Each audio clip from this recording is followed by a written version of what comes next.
Welcome to Slauson Girl Speaks. I'm your host, Tina Sampay, also known as Slauson Girl. Today I am joined by Kamilah Moore, who is currently co-chair of the California Reparations Committee. Kamilah is a scholar and an attorney with the specialization in entertainment and intellectual property. During her time as a law student, she contributed to human rights reports related to domestic and international human rights issues. While studying abroad at the University of Amsterdam, Kamilah wrote a master thesis exploring the intersections between international law and reparatory justice for the transatlantic slave trade, chattel slavery, and the legacies. She earned a Juris Doctorate from Columbia Law School in New York City, along with a Master's of Law degree in International Criminal Law from the University of Amsterdam, along with a Bachelor's degree from UCLA. Kamilah, thank you so much for your time. How are you doing today? I'm doing well. Thank you so much for having me, Tina. It is an honor and a privilege. And that intro was perfect. Yes, definitely. And likewise, it is definitely an honor to speak with you today about this very important topic of reparations. It's picked up a lot of traction in, recent, the last year or two. Yeah. And you are playing a very important role as chair of the reparations or the Reparations Task Force. So, Assembly Bill AB 3121 was enacted in 2020 in September, which established the task force to study and develop a reparation proposal for African Americans.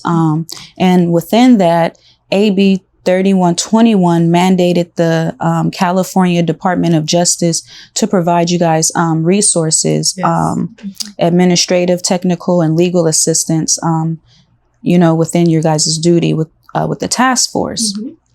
So I wanted to ask you, your educational background is really woven within the intersections of race, law, and human rights issues. How do you feel that your educational background prepared you for your current role as chair of the Reparations Task Force? Yeah, that's a great question. I would even just go back to even elementary school. I grew up in South Central LA. I was kind of, always kind of empowered by my family. And so even in fourth grade, I got me and my friends together to lead a protest and a petition to get free salad bars at our school. Because, we used to call it county food or whatever. Like it wasn't really that healthy, the free lunch that we got at, the LA schools. And so we were like, let's do something about it. And so, I hearken even back to like my time, even growing up in LA as an elementary school student, like the wokeness, I guess people are calling it now. That was very intrinsic to us. I grew up in Leimert Park, it's African-American environment, being proud of where we come from, stuff like that. And so I went to UCLA. I was a part of the African Student Union. I was a chairperson. I did a lot of work around like prison abolition and things like that. And then I'm going to Columbia for law school. I kind of always knew I wanted to work on reparations type of work. And that's part of the reason why I went to law school, because I wanted, reparations to be taken more seriously. And I wanted to see how I could use my law degree to, make the reparations conversation more legitimate, at least from a legal perspective. And so that's how, I started taking courses around international law. I even asked the vice provost of the school to make sure that a reparations course was taught at the law school before I graduated, and they were able to set that up. Wow. And I also studied abroad at the University of Amsterdam Law School, as you said. Wrote a master thesis on global reparatory justice for people of African descent, focusing on Black Americans, Black Brazilians, even Black Colombians, kind of showing the similarities between those three groups, as us kind of still living in our former slave societies. still not receiving any reparations, stuff like that.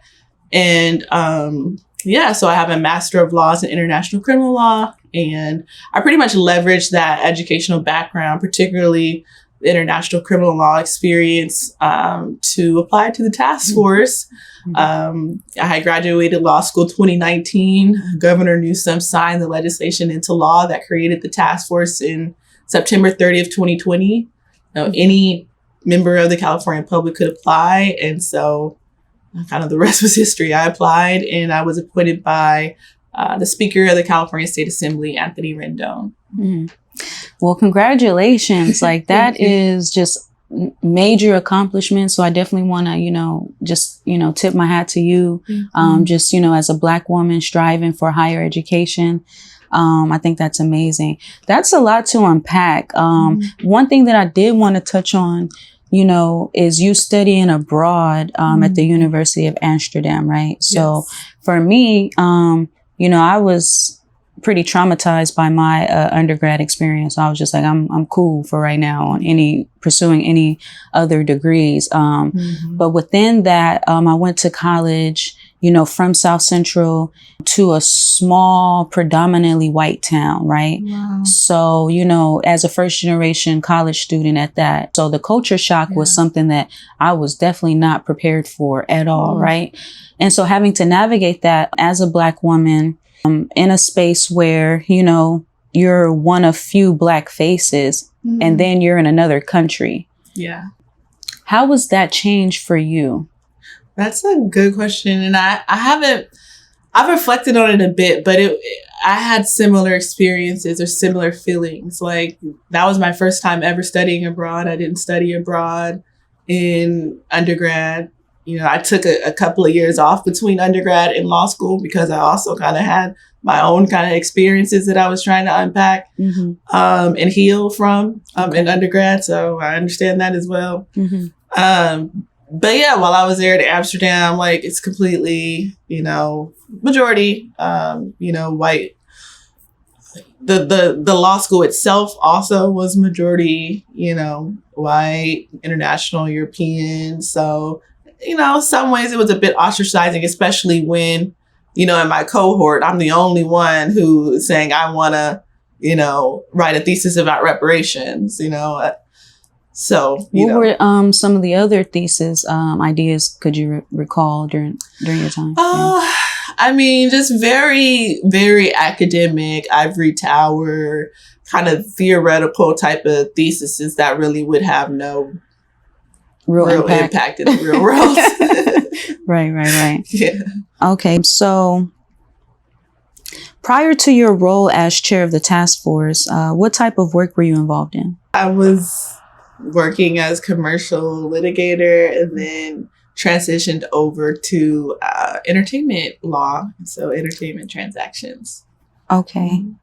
And so is that like what your career end goal was, to be a lawyer? Yeah, so I guess in terms of my end goals, like I definitely want to continue to pursue entertainment law, particularly entertainment transactions in the areas of film and television. So even helping creators. So for instance, in one of my previous jobs as an entertainment associate at a small boutique law firm, I wrote articles on how, for instance, Black TikTok dance creators can protect their choreographic work. So a lot of people don't know that that's a right that they have. And so I'm definitely interested in like using my legal skills in that entertainment space. But I also have a, personal interest in using my law degree in the area of reparatory justice. Or academic interests, you should say. So I say my bread and butter, I hope and I intend, will be entertainment law, and my passion, the labor of love, is the reparations piece. So when I asked my folks online who follow my platform, what did they wanted to hear the most about in a piece about reparations? What were the questions that they had? And a lot of people wanted to know, when does the check hit, right? But for those of us who may not be familiar with that process, what exactly do you all need to do?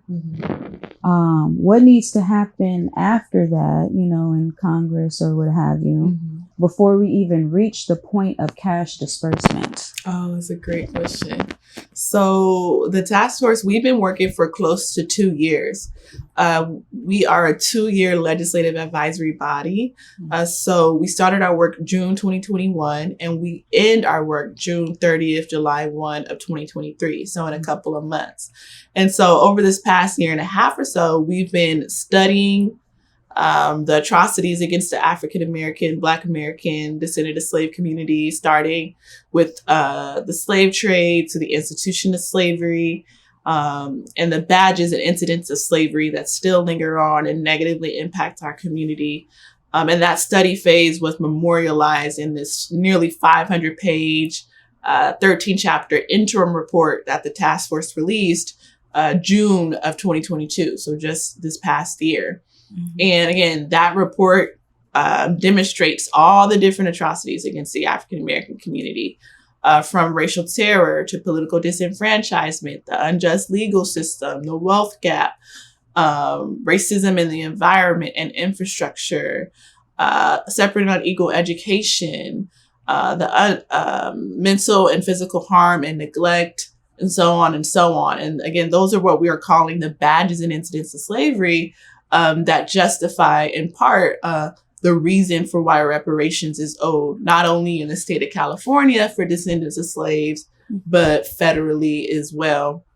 And so to answer your question more directly, the task force will release our final report June 30th of this year. That will be sent to the California state legislature, and then it's going to be up to the state legislature to turn our proposals into legislation, and then it's going to be up to Governor Newsom to sign the legislation into law. And so that process could take, a year or a year or so. So people are saying, our proposals could be fully implemented and signed by 2024, 2025. But it's going to take, after the report is released, a critical mass of the Black American community and a coalition of supporters to really ensure that these proposals are implemented. Okay, so let's unpack, that real quick. How on board is the legislative body, of folks when it comes to reparations for African Americans? You talk about, your report, the task force's report, being submitted to the legislative body, and they have to, support it. Yeah. Are they supportive of reparations for African Americans, or has there been a lot of pushback? Well, if there's been pushback, it hasn't been any open pushback from the California state legislature. For instance, I referenced that interim 500-page report that we released in June of 2022.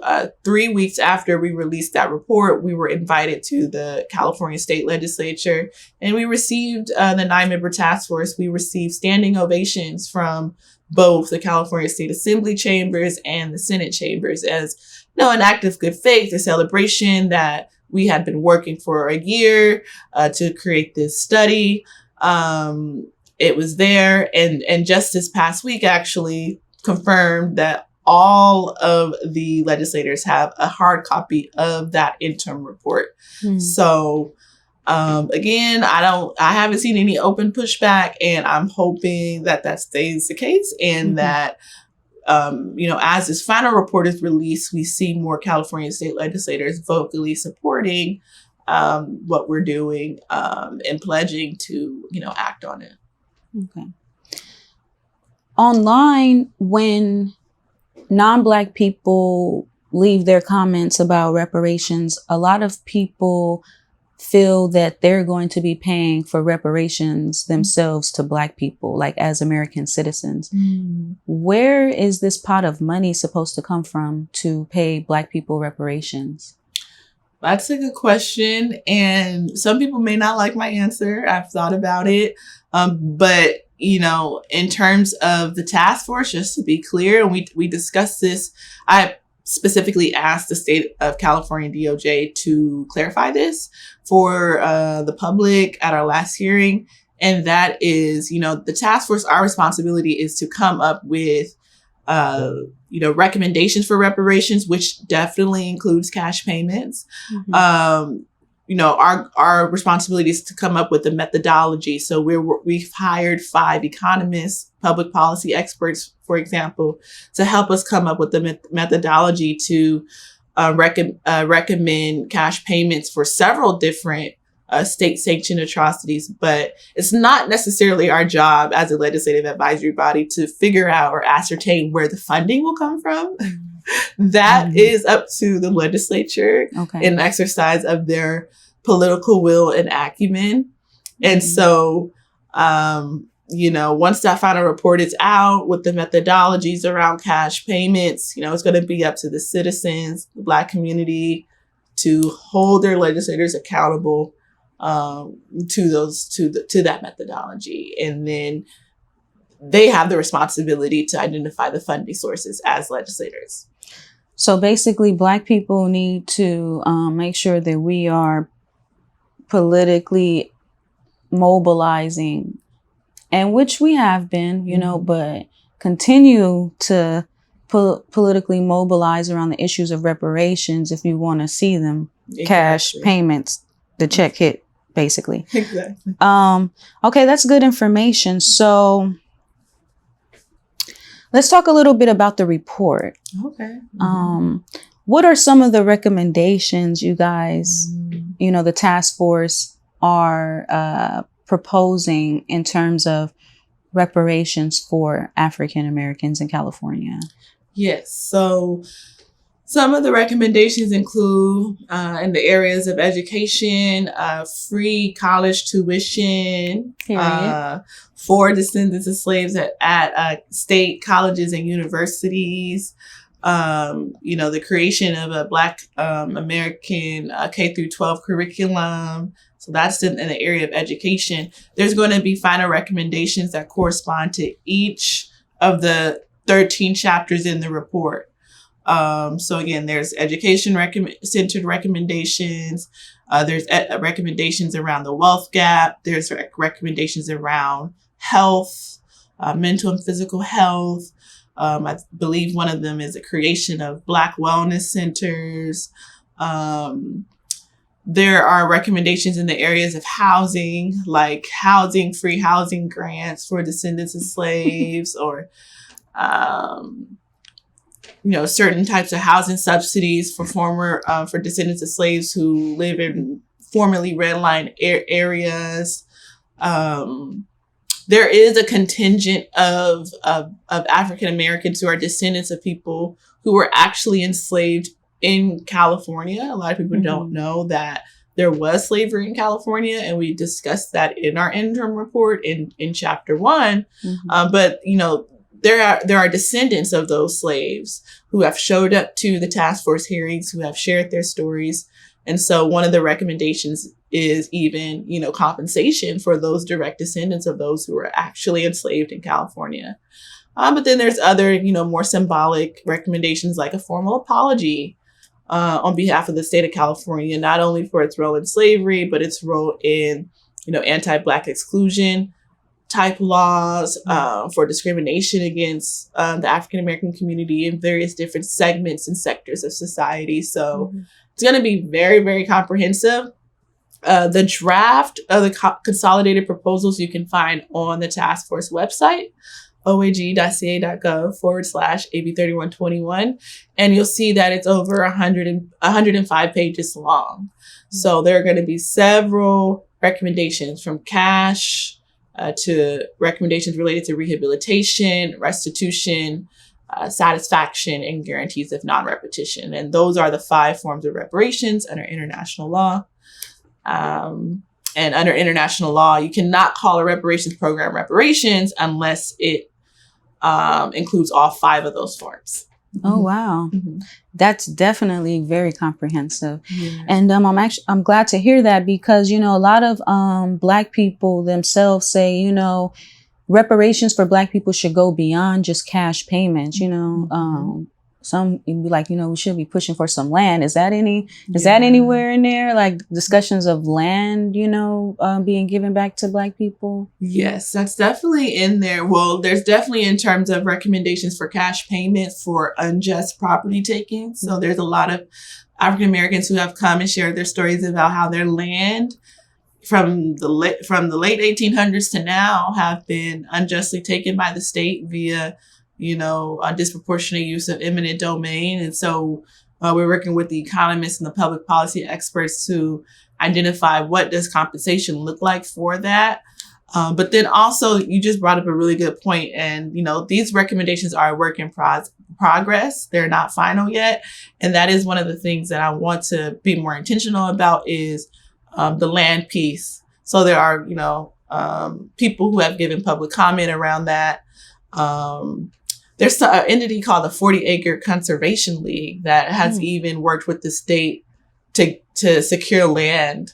And, they've spoken and submitted recommendations related to reparations. So it's a lot of moving parts and it's still some time to connect the dots, but that's definitely a really important aspect, the land. Mm-hmm. Mm-hmm. Let's touch on briefly slavery in California. Okay.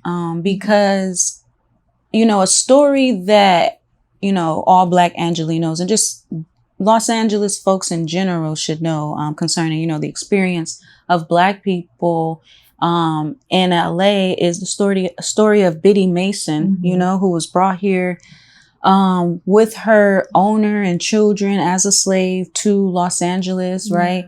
And then some Black people who were actually in Los Angeles that had means had told her like, hey, slavery is actually illegal in California. You could take him to court to petition for your freedom, which she successfully did, right? And was able to, get out of, being enslaved by her quote unquote master and would go on to, be like a midwife or, work within the medical space and save her money and start investing in properties in the downtown Los Angeles area, right? So, we're under the impression that, slavery did not exist at all in California. And we have a very, just important story, about this Black woman coming, able to free herself from slavery in California. Right. So yeah, where does, the stories of Black people being enslaved in California, where does that fit into the narrative? That's a great question. And so, we, at the beginning of our work, September 2021, invited, for instance, expert witnesses to speak to this very issue. And so professors like Stacy Smith out of Oregon State University, she studied, for instance, the state of California's role in slavery, and a lot of her work is in our interim report. And so, for instance, we learned through her and other experts that, there were enslaved people, Black people in the state of California, up and down the state of California. Yes, California was admitted into the Union as a so-called free state, but that was truly only in name. We mentioned in the report actual stories of enslaved Black people being tortured and beaten in the state of California, in the public square, so to speak, in cities like Los Angeles and Sonoma. You would not think that there was Black people who were enslaved and abused in those cities during slavery, but it's true. Also, after 2 years after the state of California was admitted into the Union in 1852, they enacted a fugitive slave law, which was actually much more harsher than the federal fugitive slave law. So, some people say, and someone's brought this up to me the other day, and I thought it was a brilliant analogy. It was not a sanctuary state. California was not a sanctuary state for enslaved Black people, or for Black people in general, to be quite honest, especially after they enacted that fugitive slave law. So what that meant was, if you so happened to be free in California and Black, you could be deported and to be re-enslaved in the South, or even in some instances enslaved on California soil. And even if you were free in California, your rights were significantly curtailed, or you could be mistaken as a slave and be deported and re-enslaved in the South. So, it was a precarious situation. And we revealed through, again, expert witnesses that there was, in fact, slavery. And there's also a really good podcast. ACLU NorCal has a podcast called Gold Chains, where they talk about California's role in slavery. They name the men who were brought by their white enslaver from Mississippi to California to mine for gold. They so happened to escape. They created their own gold mining enterprise for a very short period of time, these formerly enslaved Black men. Once California enacted that fugitive slave law, they were arrested and deported to be re-enslaved back in Mississippi. Well, legend had they had to travel like through the Gulf to get to Mississippi, but we don't know like if they ever got there. But the point is, they were captured to be put back into slavery. So that's a story from the ACLU NorCal Go Chains podcast. Very interesting. Oh, you had mentioned Oregon, and I remember because I went to school in Northern California, and wow. Oregon was like the next state up. And I remember coming across some information. I think she was a professor at the University in Oregon, and she was doing a whole presentation about how Oregon was like an exclusion state. Like they excluded Black people from the state. Like they wanted that to be like a white area specifically, Well, I'm glad you brought that up, because we learned through Vice Chair Amos Brown, who, many folks probably know, but we learned he's a historian, and he said, the first governor of California, his name was Peter Hardeman Burnett. I believe he was once in Oregon politics and was responsible for those anti-Black exclusion laws passing in Oregon.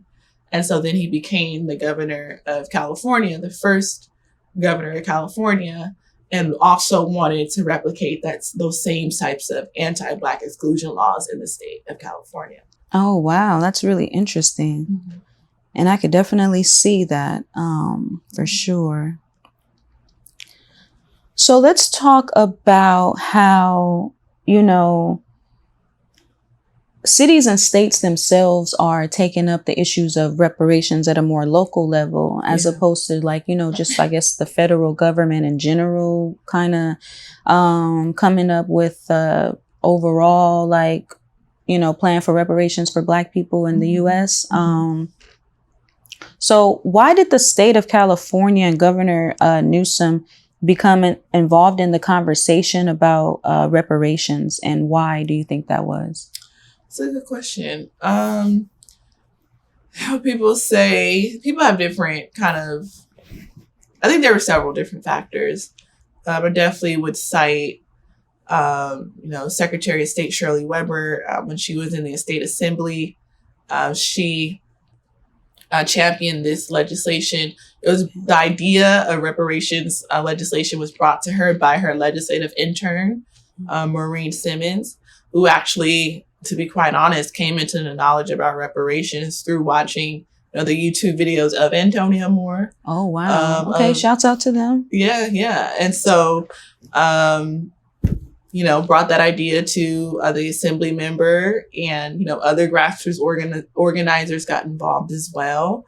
And Governor Newsom signed the legislation into law September 30th. So the last kind of day that he could sign it in that term. He signed it, I think, due to pressure from Ice Cube. I heard. Shouts out to Ice Cube. Called him up. Yeah. And so, they had a signing ceremony over Zoom for it. And so you saw in that Zoom, grassroots organizers, I believe Antonio Moore as well, Ice Cube, Secretary Weber. And so that is essentially kind of how it came to be. So I think it was various different factors that led to it. And then also on a more broader scale, maybe can bring in kind of the George Floyd uprisings. And it seems to be kind of a shift in conversation about, the urgency of now and in, working towards policy related to reparations. Interesting. That's interesting that you mentioned Ice Cube, because I had a question about Ice Cube, right? Okay. So, Ice Cube, he caught a lot of flack for discussing his program for Black America, during like the Biden-Trump, presidency campaign. He was trying to present a plan for Black people to either of, the candidates, whichever one, to both of them. And so the response that he got from Joe Biden and them was like, okay, wait till after the election. And then I guess he said that perhaps Trump was more open to discussing maybe during that time or something. But the issue was that people felt that he should not be talking to Trump at all about anything to do with Black people, because Trump's public perception at the time as being, like a tyrant and a racist and all this other stuff. So do you think that Ice Cube was wrong in trying to discuss a plan for African Americans with Trump, considering, again, his public perception as president? I'm not a personal fan of Trump, but, I didn't agree with folks vilifying Ice Cube either. I think there's a place to do what Ice Cube did. So, he's an American citizen. He's trying to use his influence for the betterment of his community. And so I definitely wouldn't fault him for that at all. Yeah, I agree with you. I feel like, hey, Black people, we kind of, well, I guess this was a follow-up question. So, when it comes to the issues of like reparations, I feel like this is kind of like the most like, in times that I can recall, maybe beyond the issues of police brutality, that we kind of see like Black people on kind of like, a real like same page about an issue and pushing towards that issue, right? Like Black people are pushing towards some reparations, like especially the conversation. You think so? Well, in terms of just like what I see online and just like the rhetoric, for sure, like, reparations is definitely a conversation I feel like that we're all like feel is relevant to right now, like, in terms of like everyone's like active involvement and showing up and things like that, I'm not sure, but I can just see like, the conversation definitely being continued every day, every week, especially on Twitter, in the Twitter space, right? Right. So my thing is, beyond like reparations or police brutality, like I don't really feel like we push the people that we have put in office to do enough for Black people, specifically like the Democratic Party. I feel like we keep, voting Democrat or whatever. Why not switch it up and go to the Republican Party and see like what, if there's any tangibles that could come out of that, like just to play devil's advocate. I'm really apolitical, I don't really identify with either party, but I do see the need in politics and why you need to be involved in the conversation, right? But I guess what I want to ask you is like, how can Black people leverage our voting power to demand more around the issues that we're facing in this country from the people that we're voting for, specifically the Democratic Party, you know what I'm saying? Like, that's a good question. Oh, that is a very complex question too. Okay. Okay.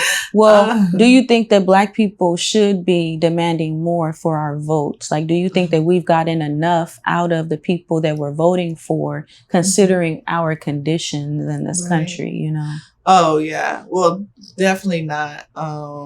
With Democrats, we vote majority Democrats, but we're obviously generally unsatisfied. And so I do think that it's going to take a critical mass of folks in the Black community to stay politically engaged, from local politics to state to even national, and have different conversations with different groups, from Democrats to Republicans to third parties, Right. But with the same kind of goal in mind, to get all these different groups at least closer to supporting tangibles, reparations, cash payments, and the other forms of reparations under international law as much as possible. And the arguments might be different. You might say to the Democrats, we've been a loyal voting bloc for this many years. Mm-hmm. For Republicans, they don't support reparations, but you can say, well, let's look back at the history of radical Republicans. It was the radical Republicans who were in favor of Reconstruction, right? Things like that. I'm not saying that it will work, but third party, you might have a different conversation. Mm-hmm. But again, I guess it's going back to the point you were making. It's like, it's okay to be apolitical, so to speak, to get kind of what you need to get. But I will say, was majority Democrats in the state of California who passed this legislation that created the Reparations Task Force. There was some Republican support as well. Okay. So bipartisan support for reparations is possible. Mm-hmm. Okay. So you mentioned Reconstruction, which I think is great because I definitely wanted to touch on the Reconstruction era, Okay. Which I think is extremely important in terms of, just like understanding the lack of assistance that was provided to African Americans coming out of slavery, right? Mm-hmm. And the ways that, like, we were completely disenfranchised during slavery, like, just being exploited through our labor to enrich, the white people who own these plantations and things like that. Yes. Then you talk about coming out of slavery in a capitalist society without, any like money, land, anything, right? Mm-hmm. So can you just touch on briefly what the Reconstruction era was and what was supposed to happen during that time for us? Yeah, so the Reconstruction era was, a short space in time in history, soon after the Emancipation Proclamation and the enactment of the 13th Amendment, that freed all slaves with the exception of punishment for crime. And that's a whole nother story. Right. But, you did have radical Republicans in office. You had the most Black men elected into office, Congress, ever in this nation's history. You had landmark transformative legislation enacted, like the Freedmen's Bureau and the Freedmen's Bank. The Freedmen's Bureau, in part, was responsible for providing land. And that's where the idea of 40 acres and the mule came from. General Sherman's special field order number 15. You can look into the records from the Freedmen's Bureau that says, for instance, Michael Brown, you are heretofore given, 40 acres of land on the Seaford plantation where you formerly were enslaved. So they had allotted the pieces of it. Yes. Wow. Yes. And reneged on the whole situation. And reneged. And again, there is records where you can see that written down. Mm-hmm. And I just thought that was so transformative when I saw it. Like, whoa, even the piece where it says, like, you were given this land on the land that you were once a slave. Right. Like, that's deep. Right. And so that was a really brief period in time in history where, land was starting to be given, aid was being given, freedmen schools were being created, freedmen hospitals were being created. You had the Freedmen's Bank, even though it was ran by white people, they completely robbed it. There was no FDIC, insurance at the time. So you had millions of newly freed slaves putting their savings into this bank, and it was completely robbed. The United States government has not atoned for that at all. So Reconstruction wasn't all roses. And we've never been in a great position in this country as descendants of slaves. But, people hearken back to the Reconstruction era because it was a point in time where there was government acknowledging that there was a responsibility to assist transition these people from slavery to freedom. And there was actual action taken by the creations of institutions to help us become self-sufficient, similar to what still exists today that's over 100 years old, which is the Bureau of Indian Affairs, for instance. Okay. The Bureau of Indian Affairs. So, like with all of the pushback that Black people get about slavery is really interesting because, America has paid reparations to other groups in this country, including, the Native Americans. Because I see that a lot. They be like, Black people getting reparations. What about the Native Americans? I'd be like, they already got reparations. I mean, not saying that it's, conducive to what has happened, but they receive something that they feel is, enough, at least, for right now, even though it's, some whole issues still in, it's a lot of issues in how the Native Americans are treated in this country still. Yes. But okay. So I definitely want to get into a little bit about Black people's issues being conflated with other people's issues. And does that, because a lot of Black people are really upset about that, in terms of we always have to say Black and brown kind of thing. Right. What is your opinion on that whole, because people were mad that it's only descendants of slaves who are eligible, not Black immigrants. So I did have a question about that too. Right. I mean, but you want to know how I feel about that? How do I feel about I'm personally saddened to see this deep divide between African Americans and African immigrants. I can understand how, there's cultural differences, right? In terms of you grew up in Africa, we grew up here in America, right?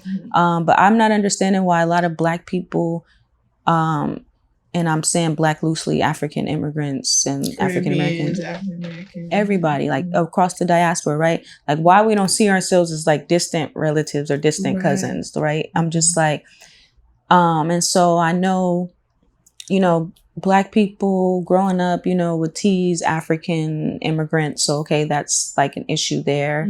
But in terms of I also, as I got older, began to realize that a lot of African immigrants don't see themselves as African Americans, and they want to make sure that there's a clear distinction between I'm an African immigrant and that's an African American over there,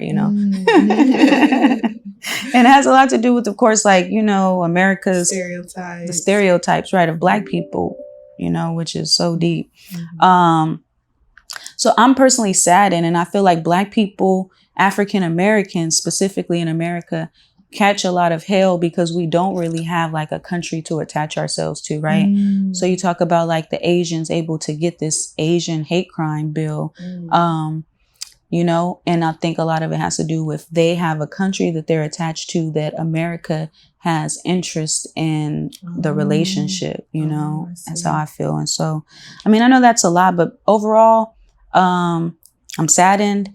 I could see why Black people, African Americans, feel like African immigrants who were in Africa don't deserve reparations because they weren't technically here in the country, to experience that. And then a lot of Africans come here and are able to somehow seem more quicker to get a footing, maybe because they're not tied to that legacy of slavery. They're not tied to those stereotypes of African Americans, and Black people, African Americans have issues with that. They see that difference, and Africans being more palatable for white America, even though them also experiencing anti-Blackness, because that's at the core of the issues is Blackness, and the stereotypes and the racism, the anti-Black racism. So, right. Yeah, you're on point.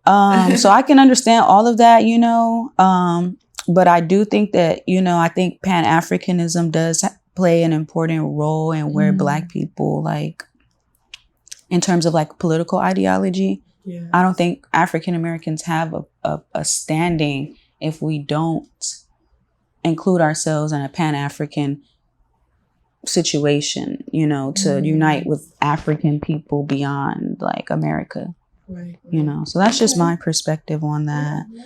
But so, you know, as chair of the task force, I think it would be important that we briefly touch on, you know, how has the task force determined who's going to be eligible for reparations?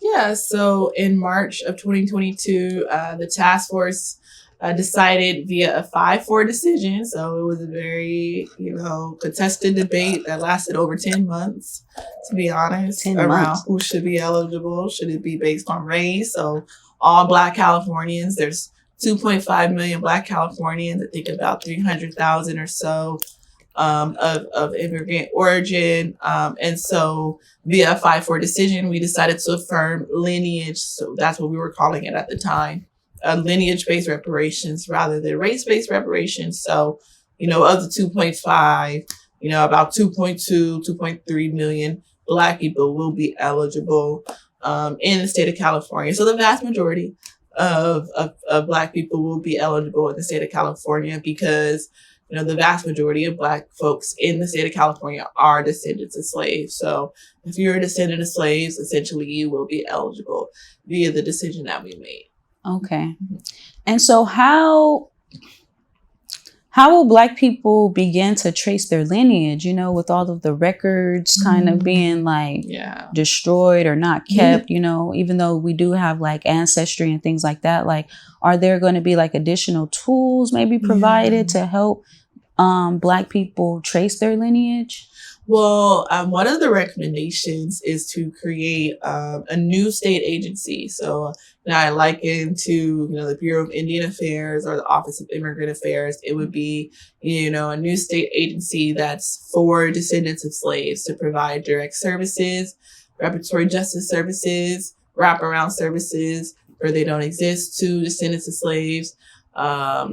And one of those particular branches could be, we were recommending a genealogy branch.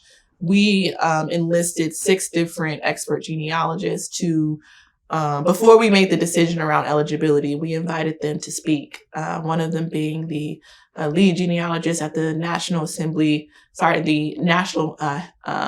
History of African American History Museum, the Smithsonian in Washington, D.C. We invited her, Hollis Gentry, and others to help us inform around like how feasible is it to go with the lineage-based eligibility standard. And they provided various different recommendations for how, folks could be eligible with genealogy. And so I guess the idea of having a genealogy branch is that, it's going to be the state in recognition of reparations to provide the tools, the resources to assist those with eligibility. So it's not like people are going to have to do the work themselves, come out of pocket, stuff like that. It will be up to, the state to assist in that. Okay, good. Because I know that was a lot of concern. That was a concern that a lot of Black folks had as well in terms of like, how exactly are we going to, prove our ancestry? So, you were also on a panel about reparations at the Revolt Summit with folks like Tariq Nasheed and I think like Riza Islam and some other people. Erica Alexander, right. Killer Mike, Teslin Figaro, and Van Lathan was the host. Nice. So what was that like and how important is Black media in the push for reparations? I think it was a great panel. It was a great experience. I think the highlight for me, I was able to inform everyone about the 5 forms of reparations under international law. So that spread a lot. So I'm glad now that's kind of more in the kind of atmosphere. People kind of know, okay, reparations is cash, but it's also this, that, and that, And then also in terms of Black media, I think Black media is so important now more than ever. Most of the time, Black folks, we consume media more often than a lot of different groups. And we're starting to become a lot more creative about how we use media and how we consume media. And so to the extent that, Black media starts getting more involved in spreading awareness about reparations, I think the better it can accelerate the movement as well. And what I said at the Revolt panel too, I'm also in favor of Black celebrities using their influence to spread awareness. That caused kind of a debate at the panel that I guess lingered on even after the panel. People were talking about what is the role of Black celebrity in the reparations movement. And I talked about back in the 60s, you had the Black Panther Party. They're the ones who were protesting outside of James Brown concerts when they said he was cooning. And then, they were able to get him to say loud, I'm Black and I'm proud. You had Aretha Franklin. She had a whole, people just found out, an FBI dossier on her and her, activist activities. You had, celebrities like Muhammad Ali and, so many other people, Black celebrities who really used their influence for the civil rights movement at the time. So why not the reparations movement? I think there's a space for everyone in this movement. I like that. And that makes a lot of sense. And you're definitely right about the Black celebrities and icons using their, status in different ways during the civil rights movement to support Black people, So, as a Black woman, Black woman in media with my own platform, I'm speaking directly to Black people, but it's social media. And for some reason, a lot of people are interested. A lot of people are really nosy. They want to just see like what you got going on, right? So they really then they start thinking that they can police your Black space, right? Yeah. And I'm just like, first of all, I'm not even talking to you. Right. I don't even know why you're over here, right? But now that you're here, hopefully you learn something, right? Yeah. But growing up in South Central, and just especially like throughout the years, it's becoming. It's always been like multicultural, but now it just seems like Black people are hanging on by a thread in South Central, right? And so I have a very diverse, audience. Mm-hmm. And so me understanding that audience and understanding the community and understanding, there are levels of intersectionality of our issues, right? But the issues aren't necessarily the same. They don't, there's similarities and we do experience them, in the community, but they manifest in different ways, and are compounded with the issues of Blackness. So if you're a POC, but you're more like light skinned, right. You're experiencing oppression in a different way than me as a Black woman in South Central, right? Mm-hmm. But it's like, but I can understand other people's experience and I can understand the immigrant experience and, folks coming from other countries, because America's foreign policy is over there in y'all country, like just running amok and messing up the infrastructure, right? Mm-hmm. To where y'all can't even, provide for your families, So I understand, coming to America because they over there messing y'all country up, right? Mm-hmm. But what I'm seeing is like, I'm not seeing the same level of consideration or understanding for the Black experience when it from a lot of other POC groups, right. And that's not all of them, that's, I am in community with some very, educated and, understanding people. Mm-hmm. But again, I could see the comments and I could see, just the social media responses when Black people are advocating for our specific issues, right? And I made this post the other day about should Black people receive reparations for the crack epidemic or the war on drugs or something. It was like an article that a collaboration piece that I did with Mochafy, this new like banking app geared towards Black and brown folks here in LA. But anyways, I posted that and somebody came and was like, Latinos have also been impacted by, and I'm just like, well, you're a Latino person. You can go and create the conversation, yourself. Like, why are you putting so much pressure on me as a Black woman to always include you when y'all talk about your issues, it's specific to your group. Even when we talk about the issues of immigration, Black immigrants are like completely left out in a lot of instances. Where they have to create their own organizations. Right. And so even within the reparations talk, there's a lot of pushback from other POC groups, who are triggered, and I'm just like, I don't know. I'm not even going to go there, in terms of like pushback from Black people, because I'm sure wherever you look, you can find issues. Right. But moral of the story is there's a lot of pushback from our POC groups. But then at that same time, when it comes to reparations for Black people, but at the same time, we are gaslighted into including everybody into our groups, So how do you feel about that? Do you feel that, should we be laser focused specifically on issues of, impacting Black people, even though they intersect with other, groups in some capacities? Or do you think that, we should be focused on allies and coalition building and, just a multicultural approach to really like shift things in America? So great.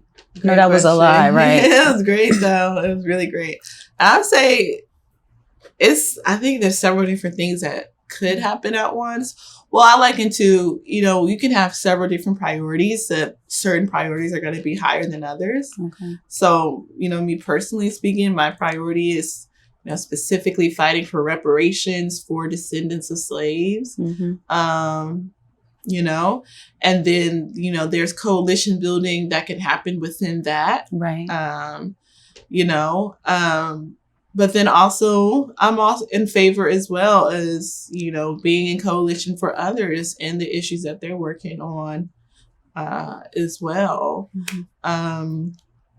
There was another piece to it, but I forgot. But yeah, overall, I think, again, it's okay to have priorities. Everyone else has priorities. Right. We can have priorities too. And, Vice Chair Amos Brown, he says this a lot. The house is on fire. Our house is on fire. Yeah. So it's okay to focus on putting the fire out of our house. We have every right to do that at this point. Most definitely. Yes. Do not be gaslighting Black people. San Francisco proposing a $5 million one-time payment to, SF Black residents. And it came up before the Board of Supervisors. And it was like this huge thing. And I guess the Board of Supervisors was supposedly like supportive of this. That's what I was seeing. And after that, we saw the San Francisco NAACP put out a statement and say that they reject. And then in reject, it was like right at the top in red. It was like, we reject this idea. I'm like, wow, this the NAACP talking about they reject $5 million payments for Black people. How? You know what I'm saying? How? And so, in the Black community, like there's also like, issues of classism and wealth gaps within the Black community, educational gaps, right? Yeah. And so a lot of Black people feel like, there's like this hierarchy of Black people within the community who feel that they are better equipped to, distribute resources and funds to like the rest of the niggas, excuse my language, but that's probably what they up there saying, to the rest of the Pookies and Ray Rays, because that's what they really call disenfranchised Black men, which I think is bizarre, That's crazy. I've heard it several times.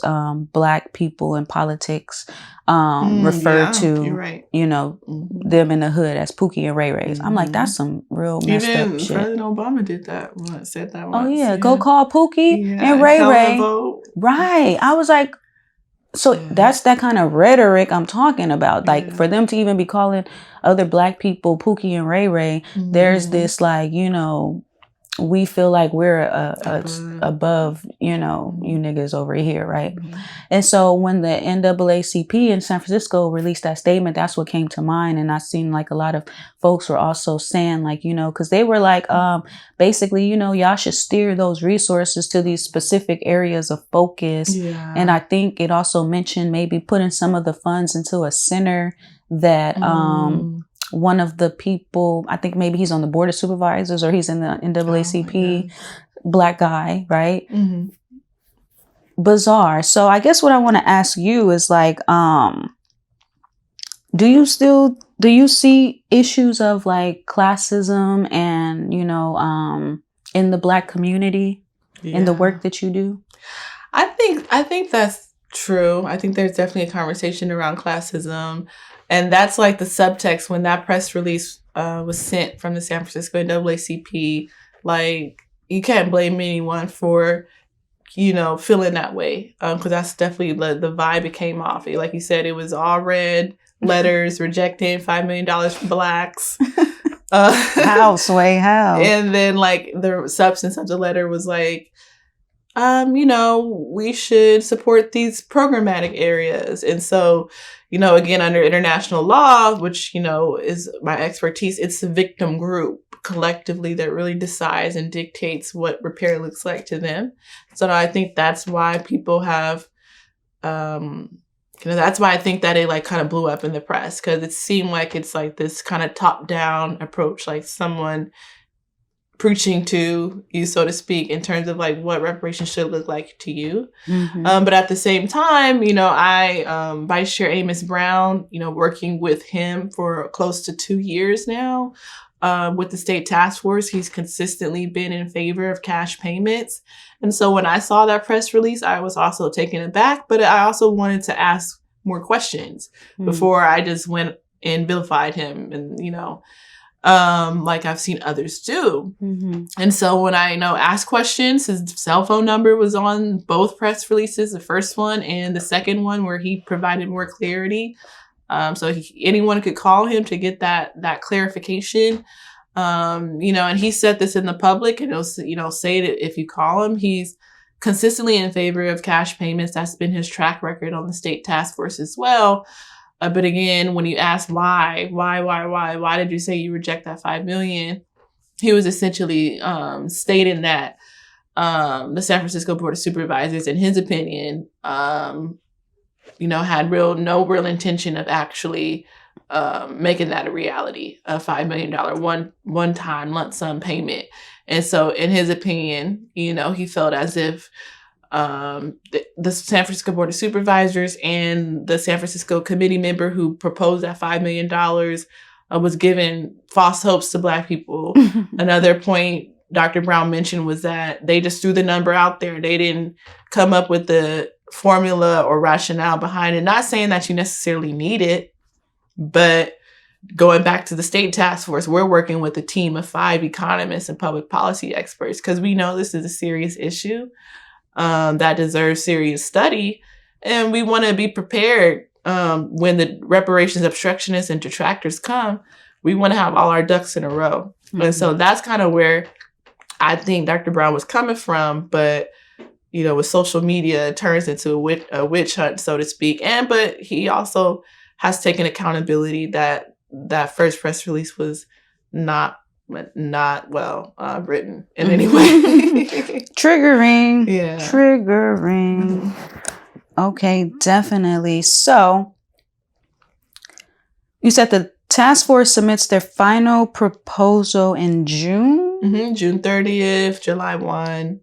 Okay. So we have a hearing coming up March 29th and 30th. That'll be one of the last real opportunities for people to everyone, you can stay calling in. So let me backtrack.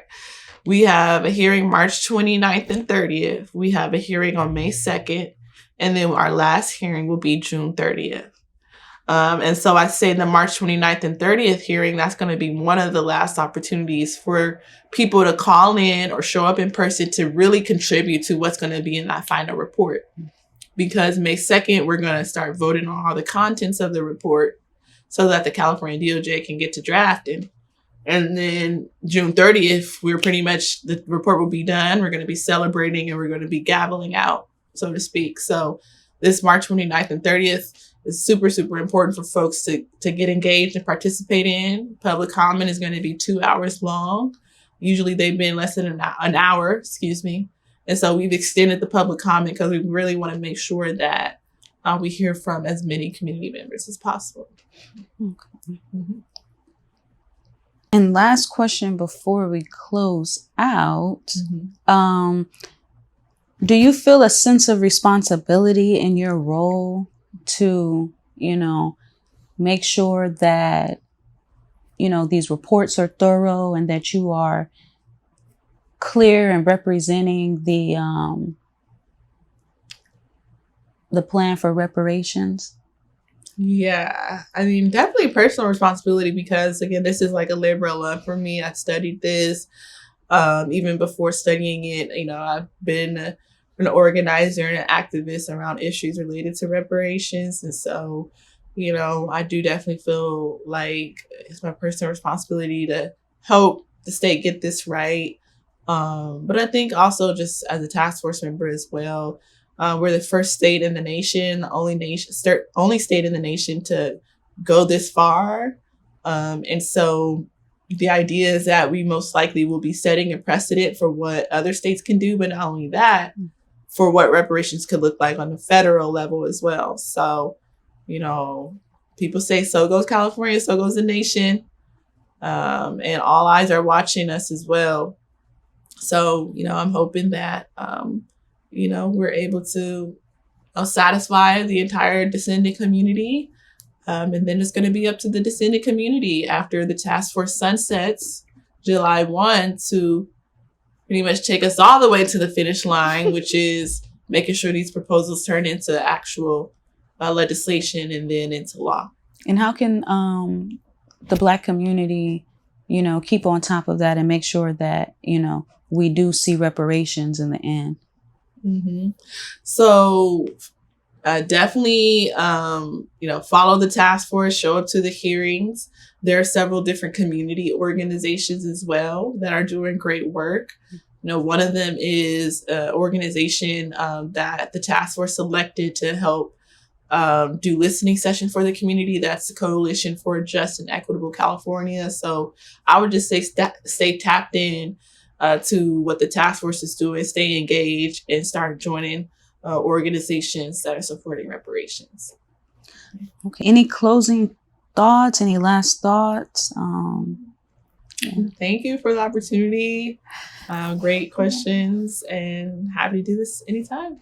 Yeah, thank you so much. I appreciate your time.